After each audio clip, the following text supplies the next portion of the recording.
دوستو میں ایک ذمہ داری کی ادائیگی کرنے کے لیے یہاں حاضر ہوا ہوں۔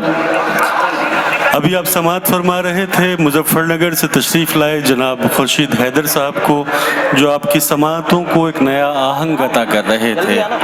دوستو شاعر کسی بھی سماج کا ضمیر ہوتا ہے، وہ محبت اور احتجاج کے حسین رنگوں سے ایسے الفاظ تراشتا ہے جو ہمارے وقت کا آئینہ بن جاتے ہیں۔ ادب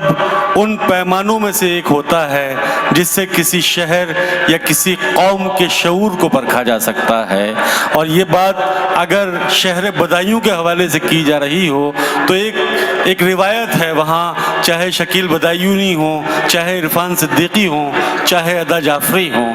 اسی لیگیسی کو، اسی روایت کو قائم رکھتے ہوئے جس شاعر نے بدایوں کا نام ہندوستان اور اس کی سرحدوں سے باہر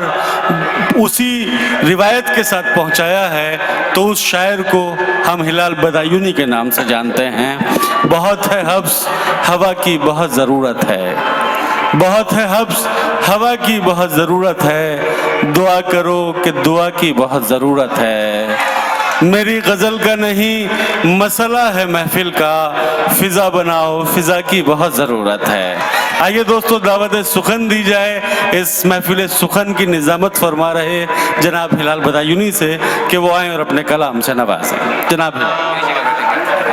اور میں نے بھی تھوڑا سا، جیسا کہ حضرت وسیم بریلوی صاحب کی موجودگی ہے تو اپنے انتخاب کو تھوڑا سا بدل دیا ہے۔ بہت تھوڑا سا وقت لوں گا، کچھ اشعار جیسا کہ اظہر بھائی نے بدایوں کے حوالے سے جو تعارف پیش کیا، ایک مطلب پیش کرتا ہوں اپنے تمامی شعراء سے یہاں سے اجازت عطا کریں بھائی کہ شناخت جو شاہ اکبر کی تھی ہمایوں سے، شناخت جو شاہ اکبر کی تھی ہمایوں سے، ہلال کی وہی پہچان ہے بدایوں سے۔ کیا کہنا، شناخت جو شاہ اکبر کی تھی ہمایوں سے، ہلال کی وہی پہچان ہے بدایوں سے۔ میرے لفظوں کے چہرے پر درخشانی تمہاری ہے، میرے لفظوں کے چہرے پر درخشانی تمہاری ہے، چمکتا چاند ہوں لیکن یہ تابانی تمہاری ہے، چمکتا چاند ہوں لیکن یہ تابانی تمہاری ہے۔ اور دیکھیے ایک شعر میں نظر نہیں بلکہ حوالے سے پڑھنا چاہتا ہوں حضرت وسیم صاحب کے، یہ امتیاز رکھا ہے میں نے، حوالے سے آپ کے پیش کرتا ہوں کہ زمانے سے محبت کر رہا ہوں، نصیر بھائی محبت کر رہا، زمانے سے محبت کر رہا ہوں، خود اپنے سے بغاوت کر رہا ہوں، میں تنہا چاند ہوں لیکن فلک پر ستاروں کی قیادت کر رہا ہوں، میں تنہا چاند ہوں لیکن فلک پر ستاروں کی قیادت کر رہا ہوں۔ گلستاں خوشبوؤں کا پیاسا ہے، گلستاں خوشبوؤں کا پیاسا ہے، چاند بھی جگنوؤں کا پیاسا ہے، اس کو لے جاؤ مت لبے ساحل، وہ میرے آنسوؤں کا پیاسا ہے، اس کو لے جاؤ مت لبے ساحل، وہ میرے آنسوؤں کا پیاسا ہے۔ اسی تسلسل میں اپنے مزاج سے میں قطعات پیش کروں گا، تھوڑی سی حوصلہ افزائی فرماتے رہیے اپنی تالیوں سے، تو جو 7-8 منٹ آپ کی خدمت مجھے کرنی ہے۔ آنسوؤں کا پیاسا ہے، دیکھیں دوستو کہ صدف سے کوئی گوہر لے گیا ہے، صدف سے کوئی گوہر لے گیا ہے، صدف سے کوئی گوہر لے گیا ہے، ہنسی آنکھوں سے منظر لے گیا ہے،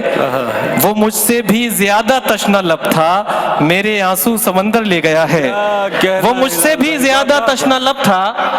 میرے آنسو سمندر لے گیا ہے۔ اور صاحب صدر کی توجہ چاہتے ہوئے کہ یہ 4 مصرے کہ ضرورت کے سبب، تمام شعراء کے حوالے سے بھائی مشتاق بھائی اور تمام حضرات، کہ ضرورت کے سبب نکلے ہیں گھر سے، سبھی کی جی حضوری کر رہے ہیں۔ نصیر بھائی آپ کی نگاہیں کسے ڈھونڈ، تھوڑا سا دنکور سے آپ آئیں۔ ضرورت کے سبب نکلے ہیں گھر سے، سبھی کی جی حضوری کر رہے ہیں،